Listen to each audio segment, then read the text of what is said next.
рахмат атабызга. Урматтуу мекендештер, мынакей жакшы нерсенин аркасынан дайыма жакшы нерсе болот. Мынакей менин жанымда сиздер баарыңыздар тааныган Кара суунун кызы, жалпы эле Кыргызстандын кызы, биз баарыбыз сыйлаган мурунку депутат Жолдошева Жылдыз Айтыбаевна турат. Салам айтып коелу.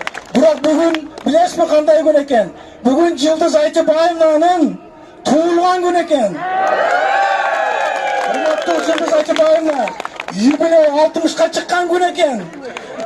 Бардык өз дагы ооруп аткан жеринен, туугандарынан эме кылбай келип, мына жерде Садыр Жапаровдун жанында бир фракцияда болуп, кандай күйүп жүргөн киши баарыңыздар билесиздер.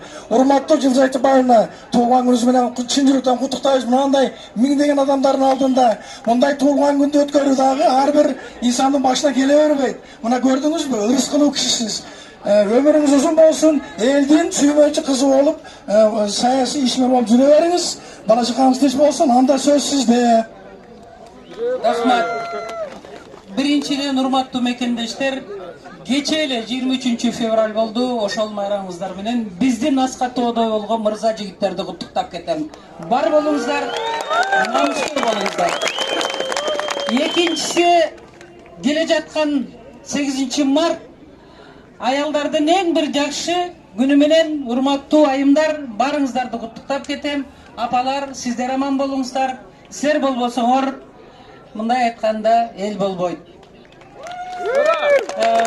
Мен айтайын дегеним, Садыр Жапаровду деги эле өзүмүн коллегаларым бүт баарына тең, Нариман Тулеев, Ахматбек Элдибеков, Камчыбек Ташиев, башкаларга ошол эле Каныбек Осмонов акыйкатсыз мамиле жасалганда, мен бирин да саткан жокмун. 17 депутатка кылмыш иши ачылды. Аларга дагы колуман келишинче мыйзам ченеминде мен көмөк көрсөтө алдым. Тилекке каршы. Биздин өлкөдө коррупция менен контрабанда жайнап кеткенине баарыбыз күбө болуп атабыз. Ошон үчүн алдыга өнүп өсө албай атабыз. Бирок коррупция менен күрөшүү мен ойлойм кустурса жакшы болмок. Каматпай, бюджетке дагы жакшы болмок да. Эми Садыр Жапаров боюнча айтайын дегеним, мен кече мына бүгүн мени куттуктоолор болуп атат. Жогорку кеңеш каерде иштебейин? Мэрия, Первомайский район, Жалал Абад чакырып атат, Ош, тиги фонд Космошто да иштедим эле. Кайсы жерде иштебейин? Алар поздравление жасап атат да. Бүгүн президент да мени куттуктады. Азыр мен президенттен чыктым. Кече мен чакырганмын Сабыр Жапаровду, агасын үйгө, Сабыр Жапаровду, Айгүл келинчегин, ошондой эле адвокат Замирбекти. Эмне маселе бар, эмне үчүн ушундай болуп атат, мен президентке жеткирейин деп. Адвокаттын кайрылуусун азыр мен президент Сооронбай Шариповичке өз колум менен бердим.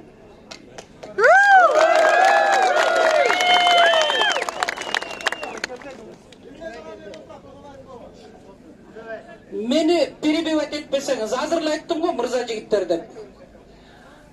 Анан албетте Садыр Жапаров боюнча сөз болду. Президент кайрылууну ошонун алдында тиркелген бүт бардык материалдарды өз колу менен алды дагы, тиешелүү органдарга бере турганын айтты.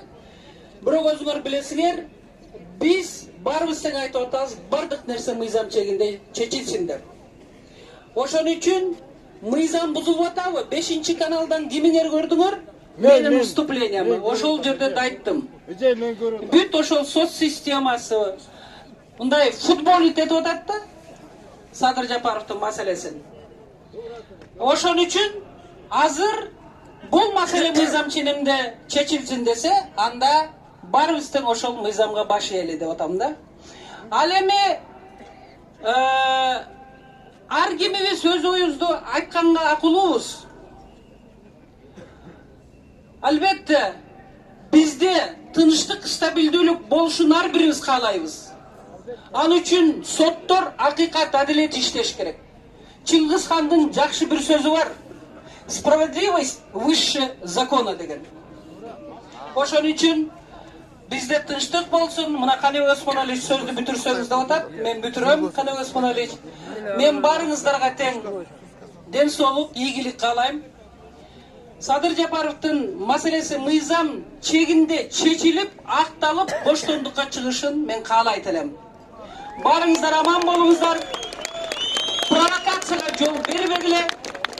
Себеби мен мындай байкап атам, менин аткаруу бийлигинде 40 жылга жакын стажым бар. Мындай митингдерде провокаторлор болгон боло берет. Ошон үчүн мен айтайын дегеним, ошолорго жол бербегиле. Аман болуңуздар, бар болуңуздар. Рахмат, Жүзеке Байына. Рахмат, урматтуу мекендештер.